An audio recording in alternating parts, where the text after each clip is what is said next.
May be one of the big issues of discussion today. Anna?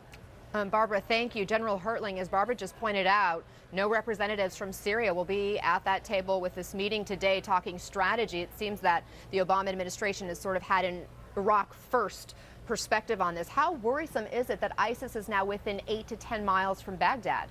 Well, it's going to be critical, Anna, because they are going to try to lay siege to Baghdad and make the Iraqi government continue to be concerned about their capital while they are continuing to consolidate within Anbar province and also continue the offensive in the north. So it's really in my view, it's a three-pronged approach. If you have the central government of Iraq just concerned about surviving and protecting their capital city, it's going to be much tougher for them to generate the non-sectarian requirements that they need to get their army back on its feet to fight and conduct counterattacks.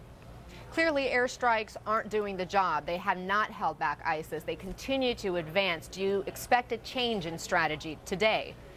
No, I don't, Anna. I think the airstrikes, many will say they're not having their effects. I would beg to differ with that. I think they are actually putting ISIS on their heels. They are certainly destroying. We've seen a lot of reports of what has been destroyed. But remember, the real strategy of the Obama administration has been to attempt to regain ground in Iraq, whereas at the same time you're attempting to go after targets in Syria. So it's, in one case it's a force-oriented approach, in the other place it's a terrain-oriented approach, and those are two different strategies and critically important to how we look at this fight.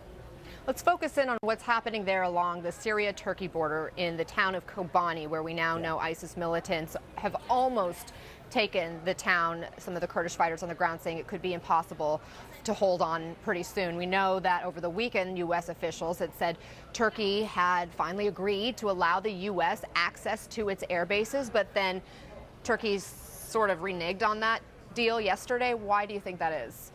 Well, it's certainly because the Kurdish forces in those areas, the Kurdish fighters in those areas are primarily, members of the YPG, which is a foe of Turkey.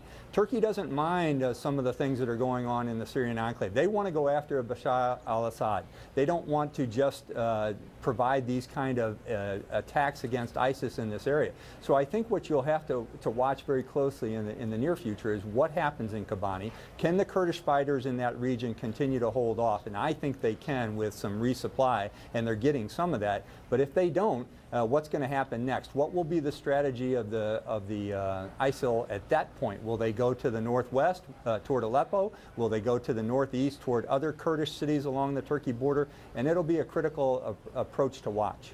As we've been seeing the standoff, sort of, so to speak, with Turkey, do you think that the U.S. and the coalition is making a mistake by not dealing with Assad at the same time it's going after ISIS? Well, you're inserting yourself into a civil war then, Anna, and I think that's contentious as well. We've already seen when someone is replaced without someone taking that place. So I think the Free Syrian Army has the potential for defeating Assad, but it's going to take a lot more training to get them to that point.